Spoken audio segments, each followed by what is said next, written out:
That's okay. Well, either way, it's great to have you folks here, regardless of what your employment status is or isn't. It's wonderful to have you in the building. And the thing is, we're retired, and you're not. And you know. But let me just, before we get to Tammy and Brad, let me just say, I knew that would get it. In regards, Tammy, you're welcome. In regards to that comment, if I did retire, I would just sit around a table and talk to people. Yeah. Yes. So That's what we're doing. why would I retire and not get paid to sit around and talk to people when I can just work and sit around and talk to people and get paid? I don't know So why you would. I don't know why I did. Why would you retire from a job where you get paid to sit down around a table and talk to people? Because you're just going to do that when you're done working anyway. So, Rob, you're saying if you retired, you'd still come back here every day to No, sit around the table and talk I to would people? sit around the table in my house and talk to Because people. Mr. Hornby's watching.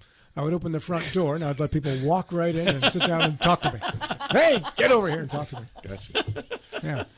There'd be a lot of Amazon delivery guys. In studio, we have the chair of the Democratic Party in Berkeley County, Tammy Offutt. Tammy, good morning. Welcome back. Good morning. Thank you. And Brad Noll, who is a member of the Democratic Party Executive Committee in Berkeley County, and there are about 3 other titles you carry with you as well. The Democratic Association as well. I'm in the governing board. Very good. And you brought with you some treats. Yes, I did. So it's almost like we're German shepherds here in the room. This is from DeFleury's? DeFleury's chocolates. Yeah. Right on They're Main Street. wonderful. They are. They are. And we got a bag full of chocolate medallions, coins. I don't know what they Mints. Mints. There you go. Very nice. They are made there at that store. Oh, I know. I've been to that Okay. store. I have Yeah. my next door neighbor in Frederick loves DeFleury's, and every Christmas I make sure I run down there and get her a box of something. Yeah, I do too. Because they ship around the world.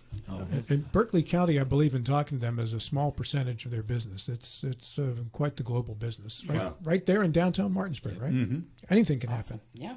Anything, Tammy. It Literally does. anything. Anything can happen. yes. Particularly chocolate. And it typically does. Tammy, how long have you been chair in Berkeley County now? Almost 4 years. 4 years? Yeah. I will be stepping down after the primary. Oh.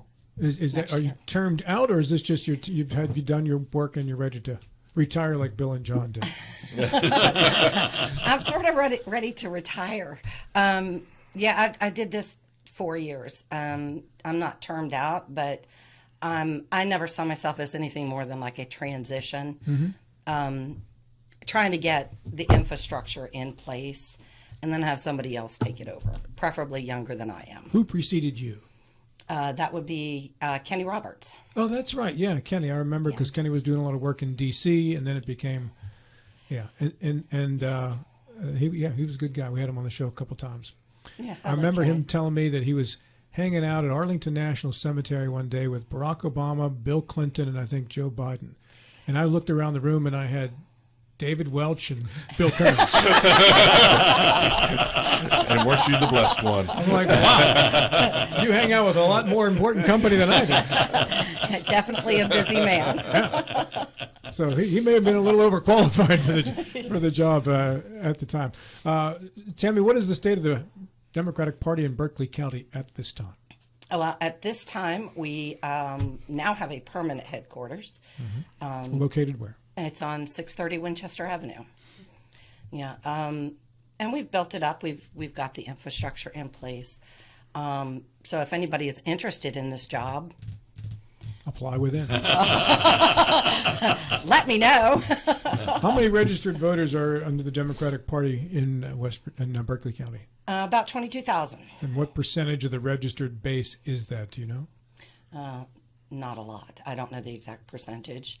There's about 98,000 registered voters, and we have about 22,000 of those. Have you lost most of those, do you think, to independent registrations or Republican registrations? Honestly, I think I'm going to say independent because independents are the largest party at this point. Brad, your thoughts on the state of the Democratic Party in Berkeley County? We have only one place to go but up. That is true words there, Brad. That is true. How are you going to do it? Well, we're currently looking for candidates. If anybody's out there that you would like to be a candidate on the upcoming election, please get a hold of me. I'm at bradnoll1960@gmail.com. What do you see as the primary problem with the Democratic Party right now? And you can take that from the national level to the local level as to your drop in registered voters. I take it as the national level. The National Party killed us. This is just me speaking, Yeah, not Tammy. please speak freely. And I felt that a lot of people felt kind of betrayed that maybe Joe Biden wasn't what he was, and that was the information was kind of kept silent and hid, and so that's just me speaking. Tammy? I'm going to step in here and I'm going to say I think a lot of Democratic problems are messaging. Specifically for Berkeley County, I think we don't keep enough young people here in West Virginia. They are our smallest group within the Democratic Party, young people. So, And they used to be a very key part of the Democratic Party. yes, I don't think we're keeping enough young people in West Virginia. I think they're leaving, especially here in Berkeley County. You've got Maryland, Pennsylvania, Virginia right here. I think they're just leaving.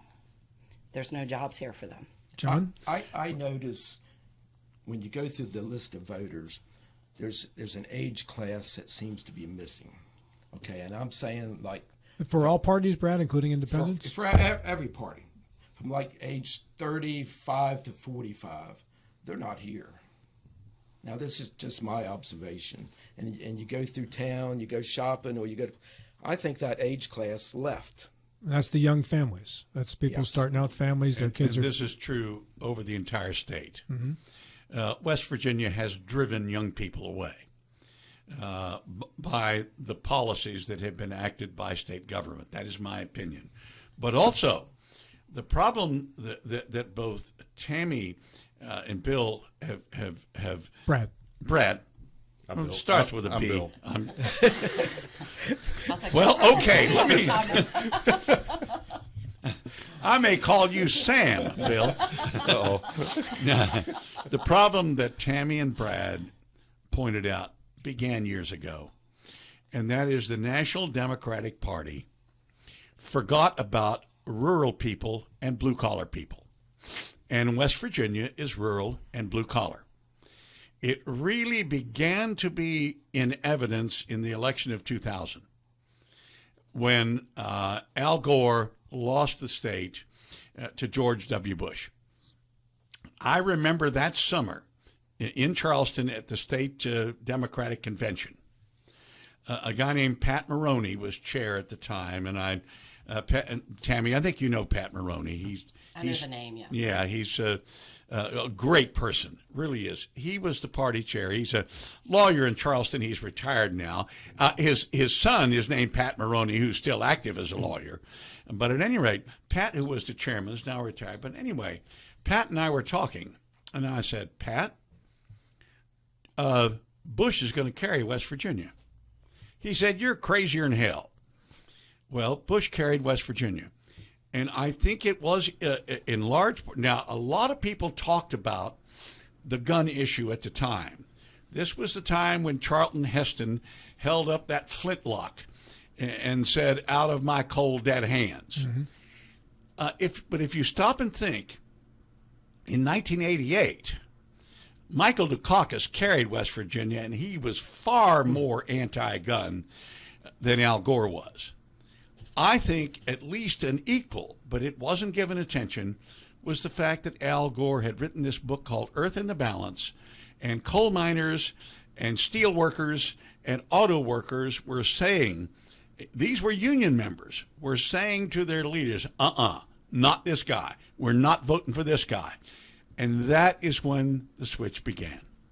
Well, it's funny. For something like 80 years, West Virginia had been solidly Democratic. For the previous time that we were a state, we were a solidly Republican state. And we just did a complete switch in 1932 when Franklin Roosevelt ran. Now, you had the one election, 2000, that West Virginia was actually a swing state. And had Gore been able to carry the 5 electoral votes then of West Virginia, he wouldn't have needed any of those hanging chads in Florida. You know, he would have won the election, and the election was fairly close. But that's when it began, and since then, it is my frustration with the National Democratic Party that when you hear people talking about issues, it isn't so much the positions that they take. It's the language they use to support the positions they take. And all the language comes from either big city council chambers or faculty boardrooms and faculty lounges, if you will.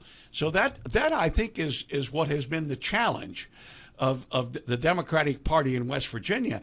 And it's also the challenge for the Democratic Party in rural areas of other states where we've lost ground too. But in many of those other states, there are big cities and campus towns where we have gained support. So it's been a relatively even switch nationwide.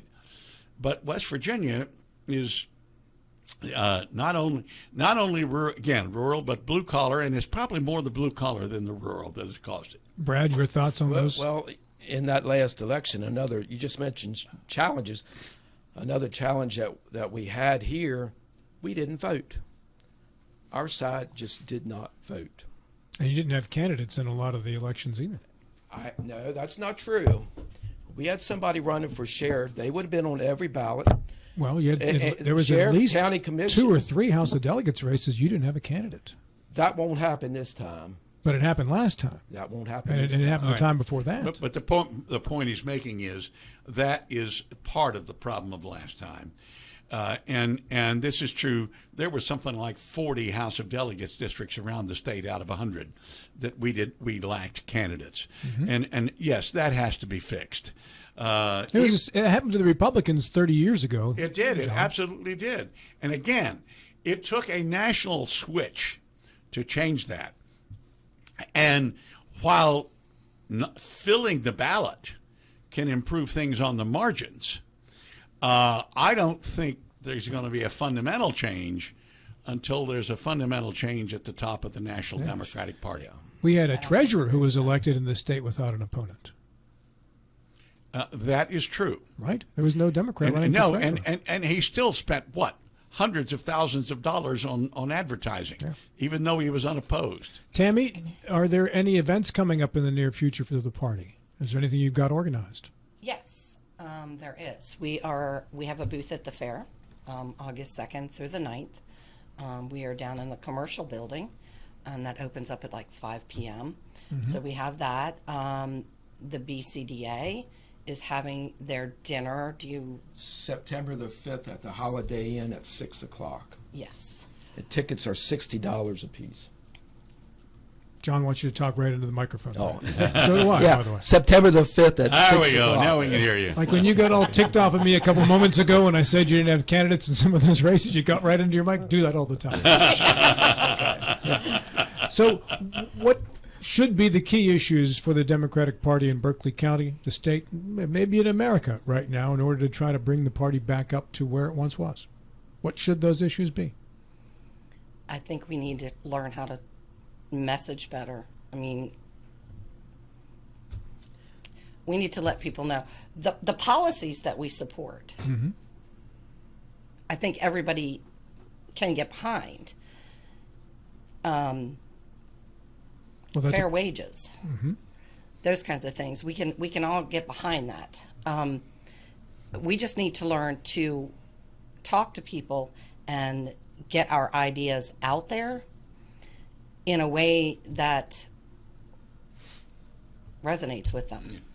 People do not vote, and this is historically true. People do not vote their interests; they vote their feelings. And we as Democrats have to figure out a way that the average voter, really in this country, but in particular around here, has a better feeling about somebody running as a Democrat. And there are ways to do that. So, Tammy, I want to go back to what you said a couple minutes ago about parties and independents in particular. Mm-hmm. I've been a poll worker 30-some years. Every time we have an election, I'm working the election polls, and what I'm seeing is, Number one, there are a lot of new people voting, which is refreshing. We have a lot of first-time voters that come in, and we really make over that because we want to see that. But we're also seeing a lot of parents bringing their children in, saying this is important for you to be able to see that I'm voting. No matter how you're voting, it's important for our children to see, to step up to the plate, to be able to use in their God-given right that's been fought for to be able to vote. But back to what you said about the largest party being the independents, you're right. And we see a lot of independents coming through in the primaries, and I talk about that one because that's the most narrowed election that you can have, because the general you can vote however your feelings are. But with the primaries, they're coming in as an independent, and I'm seeing 75 to 80% of those people, because you have to ask them, how would you like to vote? You can either independent, which has sometimes very few, or you can go Democratic or Republican. And we're seeing 75 to 80% of the people that are coming through are picking that Republican ballot. And that is no longer an option. That's right. And that, I think, the Republican Party has done the Democrats a big favor.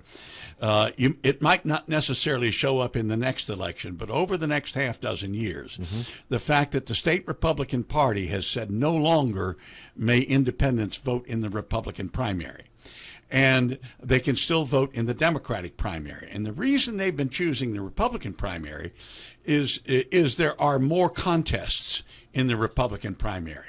This, again, 30 years ago, it was the Democrats that had primary contests. So the independents, who were many fewer then, but those independents tended to vote in the Democratic primary. And if you vote in the Democratic primary, particularly if the candidate you vote, if whatever party primary you vote in, if the candidate you voted for wins, you will vote for that candidate in November.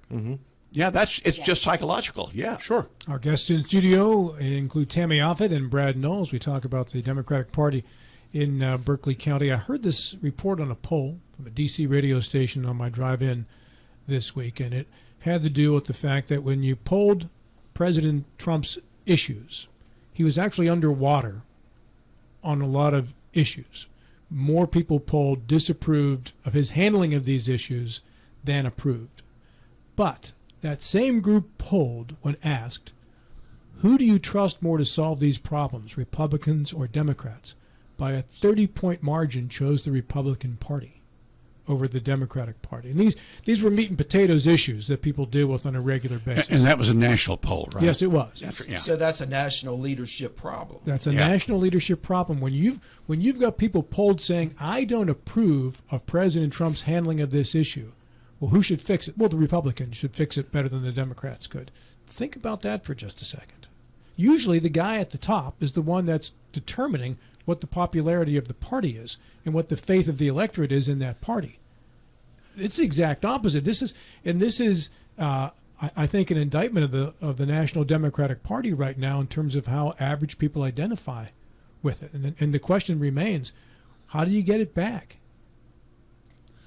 I don't have an answer for that. Actually, you did when you said a few minutes ago when you said messaging. Yeah, I would agree with that too. And well, yeah, I mean, it's the messaging, but how do we cross that bridge? How do we get people to understand what we are actually standing for? It begins with thinking. I don't have the answers to all that. There are ways to craft messages. How are you driving registration back to the Democratic Party in Berkeley County, Brad? What is the party doing locally to try to get more people to register as Democrats? Whenever we have an event, we always have a table set up for registration. So it's quite often that people come by and say, hey, I'm not a voter, and what do I need to do? So we get them to fill out a form, and then we turn it in. So that's one of the things we do. How difficult do you think that's going to be? You mentioned being at the youth fair, and we always have a booth for the health department there as well, so we see people coming through. And it's difficult to get people to come through during an election year. How difficult is it going to be to get that participation to your booth during a non-election year? It's not the easiest thing to get them. Yeah, it is what it is, but we also want to be there and show people that we are there. Because many times I hear people say, I didn't even know there was a Democratic Party in Berkeley County. And I'm like, well, yeah, we're here, and we're doing a lot of things to try and raise our Profile. yes. I'm here to help. Thank you. I appreciate that. Oh, he's of great help. You say that on the air. Yeah, I do. This was hinted at earlier. The Republicans have closed their primary, at least for now. The Democratic primary is still open. Do you anticipate that remaining the case, Tammy? I would hope so. Has there been any Yes. movement by the state party to close the Democratic? Not that I know of. That that I that would know of. essentially almost remove the independent party if they did that. Let me. Here's. We're not trying to remove people. We're No, trying to get trying as to get many them back. And in as fact, possible. about 30 years ago, this is something else that happened about 30 years ago. The both parties were prohibiting independents from voting in their primaries. Correct. The Republicans opened theirs. Because they had about, 3 delegates in the House? Something like that. in the Well, Senate. there's more than that, but I meant it the wasn't very many. I meant the Senate. Yeah. Yeah. Kind of like we are now. That was one of the things the Republicans did to begin to cut into the big Democratic majority. And the Democratic Party, for about 15 years, refused to change. And only when the registration was fairly close did the Democrats say, we need to let independents vote too. So I would say, Rob, there ain't no chance that the Democratic Party is going to ban independents from voting in the primary. After the youth fair, do you have anything else going on, Tammy, you wanted to promote? Any other gatherings, protests, fundraisers, whatever? I got a minute left. Now's your chance. We actually are taking collections for food for the VA food pantry. And how do you do that? Well, you bring them to our office, and we will transport it down to the VA when we have enough stuff there. Okay. And We that's take it down 630 there. Winchester Avenue? 630 Winchester Avenue. And yes. what hours do you staff the building? Tuesday, Wednesday, and Thursday from 11 to 3. Friday and Saturday from 10 to 2. Good to see you both. Thank you so much for coming in. Thank you. Congratulations. Thanks for working. Survived the interview. Brad, good to see you again. Thanks for having us. And we go to the top of the hour. This is Talk Radio, WRR Martinsburg, and TV 10. More to come after these.